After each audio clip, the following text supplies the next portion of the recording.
అందరికీ నమస్కారం. నేను మీ ఆయుర్వేద డాక్టర్ చిట్టిపొట్ల మధుసూదన శర్మని. మనం ఈ కార్యక్రమంలో ఒంటింటి దివ్య ఔషధం జీలకర్ర అనేటువంటి అంశాన్ని గురించి తెలుసుకోబోతూ ఉన్నాం. ఈ జీలకర్ర ప్రతి ఇంట్లో ప్రతి ఒంటింటి ఉండేటువంటి దివ్యమైనటువంటి ఆహార ద్రవ్యం, ఔషధ ద్రవ్యం. కానీ మనలో చాలామంది ఆహార ద్రవ్యంగానే వాడుకుంటున్నారు. కానీ దీని యొక్క ఔషధ గుణాలు తెలియక వీటిని సరిగా సద్వినియోగం చేసుకోలేకపోతూ ఉన్నారు. మరి జీలకర్ర ఇంతకుముందే చెప్పినట్లు ఆహార ద్రవ్యమే కాకుండా వివిధ రకాలైనటువంటి రసాయన గుణాలు నిక్షిప్తీకరించబడినటువంటి అద్భుతమైనటువంటి ఔషధ ద్రవ్యం కూడా. మరి ఈ జీలకర్రని ఔషధంగా ఎలా వాడుకోవాలంటే అనేక రకాలైనటువంటి వ్యాధుల్లో వాడుకోవచ్చు. కొన్ని వ్యాధుల్లో ఈ వీడియోలో ఏ పద్ధతిలో జీలకర్రను సద్వినియోగం చేసుకోవచ్చో మరి మీకు తెలియజేస్తాను. జీలకర్రని సర్వసాధారణంగా 100లో 90% ఔషధంగా వాడుకునేటప్పుడు జీలకర్రను వేయించి వాడుకోవాల్సినటువంటి అవసరం ఉంటుందన్నమాట. మరి ఇప్పుడు చెప్పుకోబోయేటువంటి ఔషధ యోగాల్లో ఇంచుమించు అన్నింటిలో కూడా జీలకర్రను వేయించే ఔషధంగా వాడుకోవాలి. కొన్ని మినహాయించి మిగతా వాటి అన్నిటిలో కూడా జీలకర్రను వేయించే వాడుకోవాలన్నమాట. మరి ఈ జీలకర్రని ఏ వ్యాధుల్లో ఔషధంగా వాడుకోవచ్చు అంటే, ఉదాహరణకి జీర్ణాశయ రుగ్మతలు రాకుండా ఉండేందుకు జీలకర్రని అద్భుతంగా వాడుకోవచ్చు. ఎలా వాడుకోవాలంటే, జీలకర్రని వేయించి చేసినటువంటి చూర్ణము ఒక 50 గ్రాములు తీసుకోండి. ధనియాలని వేయించి చేసినటువంటి చూర్ణము ఒక 50 గ్రాములు తీసుకోండి. ఉప్పు ఒక 25 గ్రాములు తీసుకోండి. ఈ 3 పదార్థాలే, జీలకర్ర చూర్ణము 50 గ్రాములు, ధనియాల చూర్ణం 50 గ్రాములు, ఉప్పు 25 గ్రాములు. ఈ 3 పదార్థాలు అన్నిటినీ బాగా కలిపేసి రోజు ఒక్కసారి భోజనం చేసేటప్పుడు మొదటి ముద్దలో 1/2 టీ స్పూన్ నుంచి 1 టీ స్పూన్ వరకు ఈ యొక్క చూర్ణాన్ని కలిపేసి సేవిస్తుండాలన్నమాట. ఈ విధంగా రోజు ఈ యొక్క ఔషధాన్ని ఈ పద్ధతిలో ఒక్కసారి వాడుకోవడం వల్ల జీర్ణాశయ రుగ్మతలు దరి చేరకుండా ఉంటాయి. ఈ రోజుల్లో చాలామందికి ఈ జీర్ణాశయ రుగ్మతలు వస్తూ ఉన్నాయన్నమాట. ఈ జీర్ణాశయ రుగ్మతలే క్రమక్రమంగా పెరిగి ఇంతింతై ఒటిడింతై అన్న చందాన వివిధ రకాలైనటువంటి అనేక రుగ్మతలు కూడా కారణభూతం అవుతున్నాయి. కాబట్టి మరి రోజు ఈ పద్ధతిలో ఈ యొక్క ఔషధాన్ని వాడుకోవడం వల్ల జీర్ణాశయ రుగ్మతలు రాకుండా ఉండేందుకు మంచి అవకాశం ఏర్పడుతుందన్నమాట. అట్లే జీలకర్ర సౌందర్య సాధనంగా కూడా చాలా అద్భుతంగా ఉపయోగపడుతుంది. ముఖ్యంగా ముఖం మీద వచ్చేటువంటి మొటిమలు, మంగు, గుల్లలు, అదేవిధంగా ముఖం మీద అందవికారంగా ఉండడము, ఎక్కువగా ఆయిలీ శాతం ఎక్కువగా ఉండి ముఖం నునుపుదనంలో కూడా మార్పు రావడము, సౌందర్యం సరిగా లేకపోవడము, ఇతర ముఖానికి సంబంధించినటువంటి వివిధ రకాలైనటువంటి సమస్యలు కూడా జీలకర్ర చక్కటి సౌందర్య సాధనంగా ఉపయోగపడుతుంది. మరి జీలకర్రను సౌందర్య సాధనంగా ఎలా ఉపయోగించుకోవాలంటే, జీలకర్ర పొడి ఒక 10 గ్రాములు తీసుకోండి. అట్లే పసుపు కొమ్ములు దంచి తయారు చేసుకున్నటువంటి చూర్ణాన్ని ఒక 10 గ్రాములు తీసుకోండి. మూడవ పదార్థంగా శ్రీగంధం పొడి. ఈ శ్రీగంధం పొడి శాండల్వుడ్ పౌడర్ అనేటువంటి పేరుతో మనకి ఆయుర్వేద ఔషధ విక్రయశాలలో, పచారీ కొట్టలో, డిపార్ట్మెంటల్ స్టోర్స్లో కూడా దొరుకుతూ ఉంటుందన్నమాట. కాబట్టి ఈ శ్రీగంధం పొడి గంధం పొడి అని కూడా అంటుంటారు. దీన్ని ఒక 10 గ్రాములు తీసుకోండి. జీలకర్ర పొడి 10 గ్రాములు, పసుపు పొడి 10 గ్రాములు, శ్రీగంధం పొడి 10 గ్రాములు. ఈ 3 పదార్థాలను అన్నిటినీ బాగా కలిపేసి ఒక గాజు సీసాలో నిల్వ ఉంచుకొని రోజు ఒక్కసారి ఉదయం కానీ, మధ్యాహ్నం కానీ, సాయంత్రం కానీ, రాత్రి కానీ ఎప్పుడు మీకు వీలవుతే అప్పుడు తగినంత చూర్ణాన్ని తీసుకొని తగినన్ని నీరు చేర్చి పేస్ట్లా చేసి ఆ పేస్ట్ని ముఖమంతా లేపనం చేసి ఒక అరగంట లేదా గంట ఆగిన తర్వాత గోరువెచ్చని నీటితో కడిగేస్తూ ఉండాలన్నమాట. ఇలా క్రమం తప్పకుండా కొన్నాళ్ల పాటు చేయడం వల్ల జీలకర్రలో ఉన్నటువంటి, పసుపులో ఉన్నటువంటి, అదేవిధంగా శ్రీగంధ పొడిలో ఉన్నటువంటి అద్భుతమైనటువంటి ఔషధ గుణాల వల్ల ముఖం మీద ఉన్నటువంటి వివిధ రకాలైనటువంటి సమస్యలు, అంటే మొటిమలు కావచ్చు, మంగుమచ్చలు కావచ్చు, ఇతర రకాలైనటువంటి గోధుమ రంగు మచ్చలు ఇలాంటివి కావచ్చు, లేదా ముఖం కాంతి విహీనంగా ఉండడం కావచ్చు, తైలం శాతము లేదా తేమ శాతం తక్కువగా ఉండడం కావచ్చు, ఇలా వివిధ రకాలైనటువంటి ఈ రుగ్మతలు ఇప్పుడు ఉన్నప్పటికీ కూడా ఈ యొక్క ఫార్ములా వల్ల ముఖం సౌందర్యాన్ని సంతరించుకుంటుందన్నమాట. అంతేకాకుండా కోమలంగా సున్నితంగా కూడా ముఖం తయారవుతుంది. కాబట్టి అందరూ వాడదగ్గ దివ్యమైనటువంటి అనుభూతమైనటువంటి ఎంతోమంది ఈ యొక్క ఔషధాన్ని వాడి చక్కటి ప్రయోజనాన్ని పొందినటువంటి ఔషధం ఈ యొక్క ఔషధం. ముఖ సౌందర్యానికి ఈ యొక్క జీలకర్ర ప్రయోగం. అదేవిధంగా మూడవది అమీబియాసిస్ అనేటువంటి సమస్యకు కూడా ఈ జీలకర్ర అద్భుతంగా పనిచేస్తుంది. అంటే మూడవ సమస్య అమీబియాసిస్ అనేటువంటి సమస్యకి జీలకర్రను ఎలా వాడుకోవాలో చెప్తాను చూడండి. ఈ రోజుల్లో అమీబియాసిస్ అనేది అత్యంత సర్వసాధారణమైనటువంటి సమస్య అంటే అతిశయోక్తి కాదు. అంటే ఇంటికి పట్టినటువంటి దుమ్ము త్వరగా మనం వదులుచుకోవచ్చు, కానీ ఒంటిలో చేరినటువంటి అమీబియాసిస్ ప్రాబ్లం అంత త్వరగా వదలదు అని, అంటే అంత మొండి సమస్య ఈ అమీబియాసిస్ సమస్య. మరి ఈ అమీబియాసిస్ అనేటువంటి వ్యాధి తగ్గేందుకు జీలకర్రని చాలా చక్కగా మనం సద్వినియోగం చేసుకున్నట్లయితే ఆ సమస్య నుంచి చాలా త్వరగా బయటపడవచ్చు. మరి జీలకర్రను ఎలా వాడుకోవాలంటే, జీలకర్రను వేయించి చేసినటువంటి చూర్ణము ఒక్క 25 గ్రాములు తీసుకోండి. అట్లే ఆవాలని అతి కొద్దిగా వేయించేసి చేసినటువంటి చూర్ణము ఒక్క 25 గ్రాములు తీసుకోండి. శొంఠి చూర్ణము ఒక్క 25 గ్రాములు తీసుకోండి. సైంధవరవణ చూర్ణము 25 గ్రాములు తీసుకోండి. చివరగా ఇంగువని ముక్కలని తెచ్చుకొని కొద్దిగా నెయ్యి వేసి వేయించేసేసి వాటిని చల్లారిన తర్వాత చూర్ణం చేసుకొని ఆ చూర్ణాన్ని కూడా 25 గ్రాములు తీసుకోవాలి. మళ్ళీ ఒక్కసారి చెప్తాను చూడండి. జీలకర్ర చూర్ణము 25 గ్రాములు, నిదానంగా రాసుకుంటున్నారు కదా. ఆవాల చూర్ణము 25 గ్రాములు, శొంఠి చూర్ణము 25 గ్రాములు, సైంధవరవణ చూర్ణము 25 గ్రాములు, ఇలా ఒక్కొక్కటి 25 గ్రాములు. చివరగా ఇంగువ చూర్ణం కూడా 25 గ్రాములు కలుపుకోవాలి.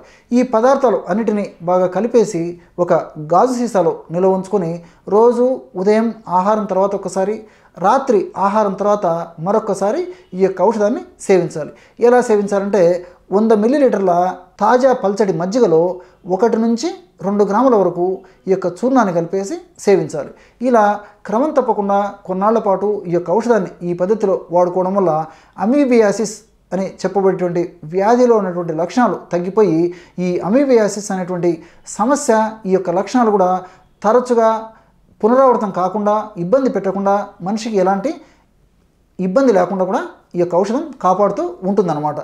ఇది అమీబియాసిస్కి జీలకర్రను వాడుకునేటువంటి విధానం. అదేవిధంగా నాలుగవది భావన జీలకర్ర. ఈ భావన జీలకర్ర అనేది పైత్య వికారాలకు చాలా అద్భుతంగా పనిచేస్తుంది అనమాట. మరి భావన జీలకర్రను కూడా మనం ఇంట్లోనే స్వయంగా తయారు చేసుకోవచ్చు. భావన జీలకర్రని మనం ఇంట్లో ఎలా స్వయంగా తయారు చేసుకోవాలంటే, దీనికి కావలసినటువంటి పదార్థాలు రెండే 2: జీలకర్ర, రెండవది నిమ్మరసం. మరి ఇక్కడ మాత్రము జీలకర్రను వేయించకూడదు అనమాట, అలాగే వాడుకుంటే సరిపోతుంది. తగినంత జీలకర్రను తీసుకొని ఆ తగినంత జీలకర్రలో నిమ్మరసము పోసేయాలన్నమాట. అంటే జీలకర్ర అంతా మునిగేటట్లు నిమ్మరసం పోసి ఎండలో ఎండించేసేయాలి. ఆ విధంగా ఆ నిమ్మరసం అంతా జీలకర్రలో ఇమిడిపోయి బాగా ఎండిపోయిన తర్వాత మరలా నిమ్మరసం పోసి మరలా ఎండించాలన్నమాట. అంటే నిమ్మరసం బాగా ఎండిపోయేంత వరకు అలాగే ఉంచాలి. ఆ జీలకర్ర అంతా ఎండిపోయిన తర్వాత, అంటే నిమ్మరసాన్ని పీల్చుకొని బాగా ఎండిపోయిన తర్వాత మరలా నిమ్మరసం పోసి మరలా ఎండించాలన్నమాట. ఈ విధంగా 5 సార్లు లేదా 7 సార్లు క్రమం తప్పకుండా చేయాలి. ఇది ఓపికగా చేయాలన్నమాట. ఈ విధంగా చేసి బాగా ఎండిపోయిన తర్వాత ఆ యొక్క జీలకర్రని మిక్సీలో వేసేసి లేదా దంచేసి చూర్ణం చేసి ఒక గాజు సీసాలో నిల్వ ఉంచుకోవాలన్నమాట. ఇది చాలా అద్భుతంగా, ప్రశస్తంగా, శీఘ్రంగా, వెంటనే గుణాన్ని చూపించేటువంటి గుణాలు కలిగి ఉంటుంది. ఈ రోజుల్లో మరి మార్కెట్లో వ్యాపారస్తులు కృత్రిమంగా ఈ భావన జీలకర్రను తయారు చేస్తూ ఉన్నారు. వాళ్ళు ఎలా చేస్తున్నారంటే, ఈ జీలకర్రలో నిమ్మ ఉప్పు కలిపేసి మరి భావన జీలకర్ర అనేటువంటి పేరుతో విక్రయిస్తూ ఉన్నారనమాట. అది ఏమాత్రం ఆరోగ్యదాయకం కాదు. కాబట్టి మరి భావన జీలకర్రను మీరే స్వయంగా తయారు చేసుకోండి. లేదా నాణ్యతా ప్రమాణాలు పాటించేటువంటి కొన్ని కంపెనీ వాళ్ళు కూడా మరి స్వచ్ఛంగా ఇదే పద్ధతిలో భావన జీలకర్రను తయారు చేసి మనకి విక్రయిస్తూ ఉన్నారు. కాబట్టి మీరు మార్కెట్లో విచారించి అటువంటి భావన జీలకర్రను కూడా తీసుకోవచ్చు అన్నమాట. ఏది ఏమైనప్పటికీ మరి ఈ విధంగా తయారైనటువంటి ఈ భావన జీలకర్రని రోజు ఉదయం ఒక్కసారి, సాయంత్రం ఒకసారి, అవసరమైతే రాత్రిపూట కూడా మరొకసారి 50 మిల్లీలీటర్లు లేదా 100 మిల్లీలీటర్ల నీళ్ళల్లో 1 నుంచి 2 గ్రాముల వరకు ఈ యొక్క చూర్ణాన్ని కలిపేసి సేవించాలి. ఈ విధంగా సమస్య తీవ్రతను బట్టి రోజు 2 లేదా 3 సార్లు ఈ యొక్క భావన జీలకర్రని ఈ విధంగా సేవించడం వల్ల మరి నోట్లో నీళ్లు ఊరడము, తల తిరగడము, అదేవిధంగా వాంతి వచ్చినట్టుండడము, ఇలాంటి పైత్య వికారాలు తగ్గిపోతాయి. అంతేకాకుండా పైత్యం వల్ల వచ్చేటువంటి ఒంటి మీద దురదలు కూడా ఈ యొక్క ఔషధ సేవన వల్ల తగ్గిపోతుంది. అంతేకాకుండా గర్భవతుల్లో వచ్చేటువంటి వేవిళ్ళు, అంటే ఇంచుమించు కొంతమంది గర్భవతుల్లో 3 నెలలు పూర్తిగా అయిపోయి 4వ నెల వచ్చేంత వరకు కూడా వేవిళ్ళు వస్తూ ఉంటాయన్నమాట. వీళ్ళు కూడా ఈ పద్ధతిలో వాడుకోవడం వల్ల క్షేమదాయకంగా ఆ వేవిళ్ళ సమస్య నుంచి వాళ్ళు బయటపడేందుకు అవకాశం ఏర్పడుతుందన్నమాట.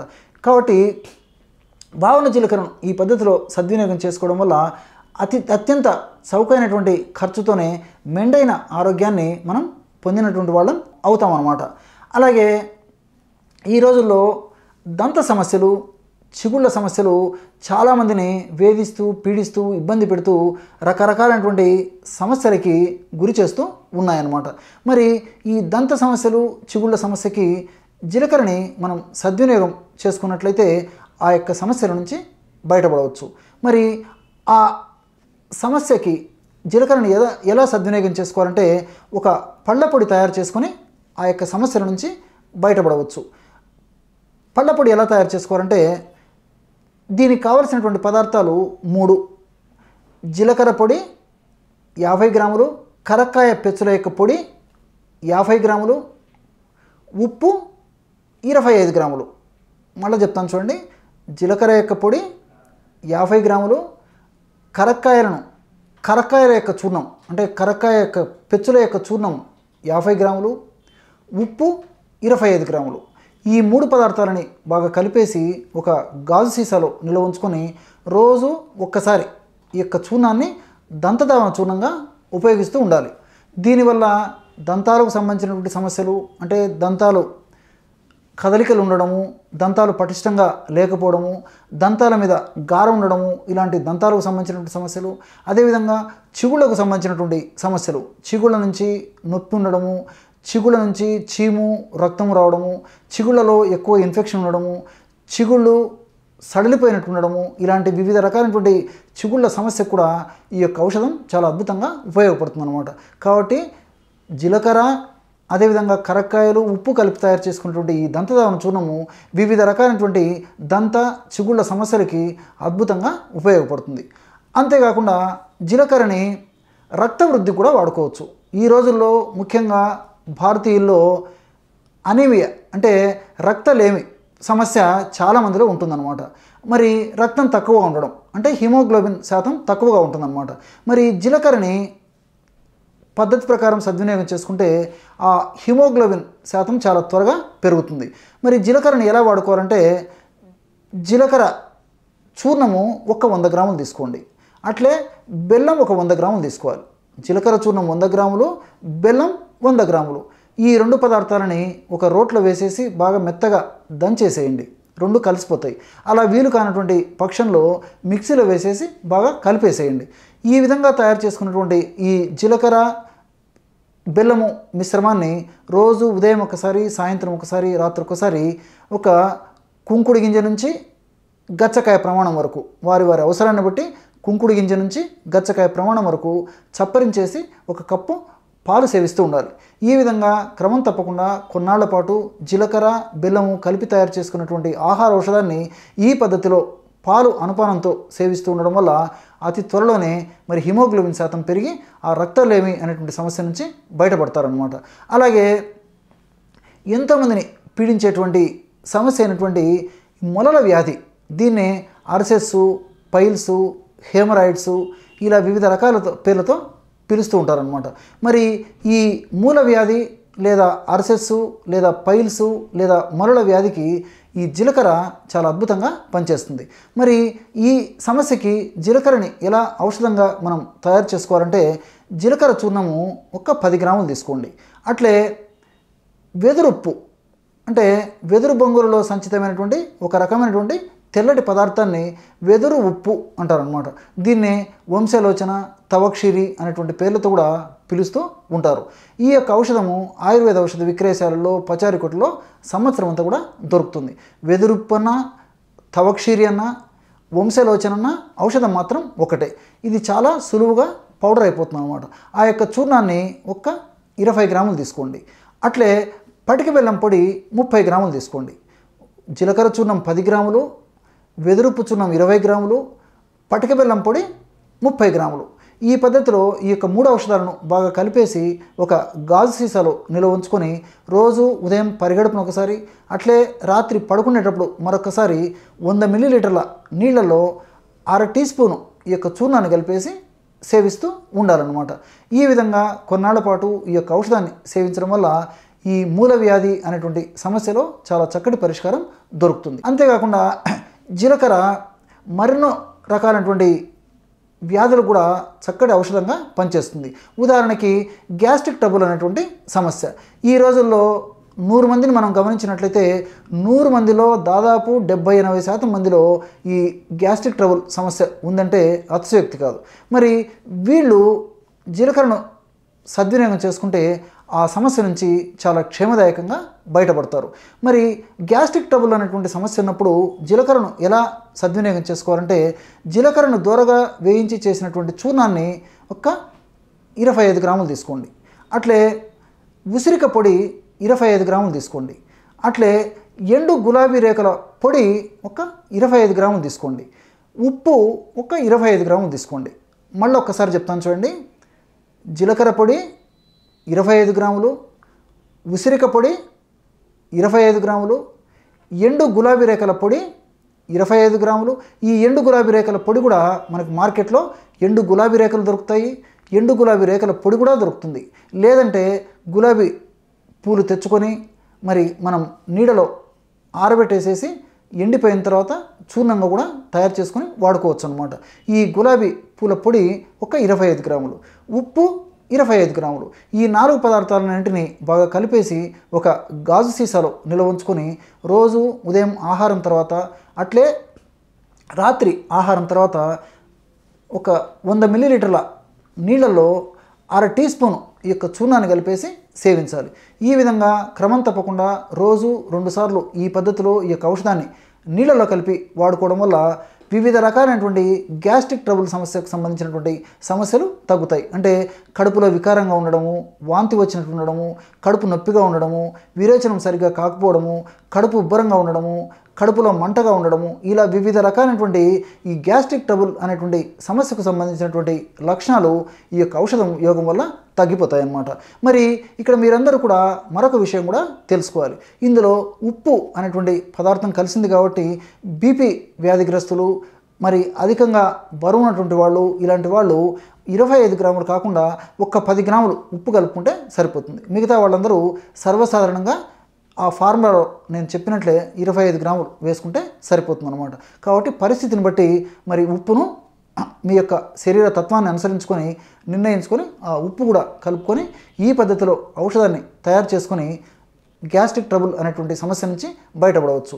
అంతేకాకుండా ఈ జీలకర్ర చక్కటి నిద్రాజనక ద్రవ్యంగా కూడా పనిచేస్తుంది. అంటే చక్కటి నిద్రను కూడా ఈ జీలకర్ర ప్రసాదిస్తుంది అనమాట. ఎలాగంటే మరి సరిగా నిద్ర పట్టినటువంటి వాళ్ళు, అరకొర నిద్రపోయేటువంటి వాళ్ళు, మరి నిద్ర నాకు చాలేదు, ఇంకా కొద్దిసేపు నిద్రపోయింటే బాగుండు అనేటువంటి ఈ జీలకర్రను ఔషధంగా సద్వినియోగం చేసుకోవడం వల్ల మెదడులో మెలటోనిన్ అనేటువంటి నిద్రాజనక రసాయనిక పదార్థం ఉత్పత్తి నిద్ర కలిగేందుకు ఈ ఔషధం కూడా దోహదపడుతుంది. మరి ఎలాగంటే 1 గ్రాము లేదా 2 గ్రాముల వరకు జీలకర్ర చూర్ణం తీసుకోండి. అంటే జీలకర్రను వేయించి చేసినటువంటి చూర్ణాన్ని తీసుకోవాలన్నమాట. ఈ చూర్ణాన్ని బాగా మాగినటువంటి అరటి పండులో 1 నుంచి 2 గ్రాముల వరకు ఈ చూర్ణాన్ని కలిపేసి మొత్తం కలిపినటువంటి పదార్థాన్ని రాత్రి పడుకునేటప్పుడు సేవించాలన్నమాట. వీలైతే 1 కప్పు పాలు కూడా సేవించవచ్చు. ఎందుకంటే పాలలో ఉన్నటువంటి ట్రిప్టోఫాన్ అనేటువంటి ఒక ప్రోటీన్ లేదా ఒక పదార్థం కూడా మెదడులో మెలటోనిన్ అనేటువంటి నిద్రను కలుగజేసేటువంటి పదార్థం ఉత్పత్తికి దోహదపడుతుంది. కాబట్టి మరి ఆ యొక్క జీలకర్ర పొడి ఈ యొక్క అరటిపండు కలిపి ఔషధాన్ని సేవించిన తర్వాత ఒక కప్పు పాలు సేవించడం వల్ల కూడా చాలా అద్భుతమైనటువంటి ఫలితాలు కలుగుతాయి అన్నమాట. ఈ విధంగా జీలకర్రని అనేక రకాలైనటువంటి వ్యాధులకి మనము క్షేమదాయకంగా వాడుకోవచ్చు. అంతేకాకుండా ఈ జీలకర్రను ఉపయోగించి జీరకాద్యవలేహము అనేటువంటిది మనకు మార్కెట్లో ఒక లేహ్య రూపంలో తయారైనటువంటి ఔషధం దొరుకుతుందన్నమాట. ఈ జీరకాద్య అవలేహ్యం కూడా వివిధ రకాలైనటువంటి గ్యాస్ట్రిక్ ట్రబుల్ సమస్యలకి వైద్యులు వాడుతూ ఉంటారు. ఈ జీరకాద్యావలేహ్యాన్ని ఉదయం 1 టీ స్పూను, సాయంత్రం 1 టీ స్పూను చప్పరించేసి కప్పు గోరువెచ్చని నీళ్లు సేవించడం వల్ల జీర్ణాశయానికి సంబంధించినటువంటి వివిధ రుగ్మతలు తొలగిపోతాయి. అంటే ఇంతకుముందు చెప్పినట్లు కడుపు నొప్పి, కడుపు బరము, ఆకలి కాకపోవడము, విరేచనం సరిగ్గా కాకపోవడము, ఇలా వివిధ రకాలైనటువంటి జీర్ణాశయ రుగ్మతలు తగ్గిపోతాయి. అంతేకాకుండా ఈ జీరకాద్యవలేహాన్ని వాడుకోవడం వల్ల మరి రక్తపోటు కూడా నియంత్రణలో ఉండేదానికి అవకాశం ఏర్పడుతుందన్నమాట. కాబట్టి మరి ఈ జీరకాద్యవలేహాన్ని వైద్యులను సంప్రదించి వాళ్ళ సలహా మేరకు వాడుకోవలసినటువంటి పరిస్థితి ఉంటుందన్నమాట. ఎందుకంటే ఈ జీరకాద్యవలేహ్యంలో నెయ్యి, తేనె, అదేవిధంగా గుడము ఇలాంటివన్నీ అంటే బెల్లము ఇలాంటివి కలిపేదానికి అవకాశం ఉంటుంది. కాబట్టి మరి స్థూలకాయలు, షుగర్ ఉన్నటువంటి వాళ్ళు, కొలెస్ట్రాల్ సమస్య ఉన్నటువంటి వాళ్ళు మరి వాళ్ళ వైద్యుల సలహా లేనిది ఇలాంటి ఔషధం వాడడం మంచిది కాదనమాట. అట్లే జీరకాద్యరిష్ట అనేటువంటి ఔషధం కూడా మనకు మార్కెట్లో దొరుకుతుంది. ఈ జీరకాద్యరిష్ట అనేటువంటి ఔషధం కూడా వివిధ రకాలైనటువంటి రుగ్మతలకి అంటే రక్తాన్ని శుద్ధి చేసేందుకు, అదేవిధంగా రక్త ప్రసరణ బాగా జరిగేటట్లు, జీర్ణాశయ రుగ్మతలు రాకుండా ఉండేందుకు, మనసు ప్రశాంతంగా ఉండేందుకు, చక్కటి నిద్ర మన సొంతమయ్యేందుకు కూడా ఈ జీరకాద్యరిష్ట చాలా చక్కగా ఉపయోగపడుతుంది. వీటితో పాటు తల తిరగడము, తలనొప్పి ఇలాంటి పైత్య వికారాలు ఉన్నటువంటి వాళ్ళల్లో, అదేవిధంగా చర్మానికి సంబంధించి దద్దుర్లు ఇలాంటి సమస్యలు వచ్చేటువంటి వాళ్ళలో కూడా ఈ జీరకాద్యరిష్ట అనేటువంటి ఔషధాన్ని రోజు ఉదయం ఒక్కసారి, రాత్రి ఒక్కసారి, ఆహారం తర్వాత ఒక 10 నిమిషాల తర్వాత 10 మిల్లీలీటర్ల జీరకాద్యరిష్ట అంటే ద్రవరూపంగా దొరికేటువంటి ఈ జీరకాద్యరిష్ట 10 మిల్లీలీటర్ల నీళ్లు కలిపి సేవించడం వల్ల మరి నేను ఇంతకుముందే చెప్పుకున్నట్లు వివిధ రకాలైనటువంటి సమస్యలకు కూడా ఈ యొక్క జీరకాద్యరిష్ట చక్కటి పరిష్కారం చూపుతుందన్నమాట. చూశారు కదా ఎటువంటి చక్కనైనటువంటి ఔషధ గుణాలు ఈ జీలకర్రలో ఉన్నాయో. మరొక వీడియోలో మరొక అంశంతో మళ్ళీ కలుద్దాం. అంతవరకు నమస్కారం.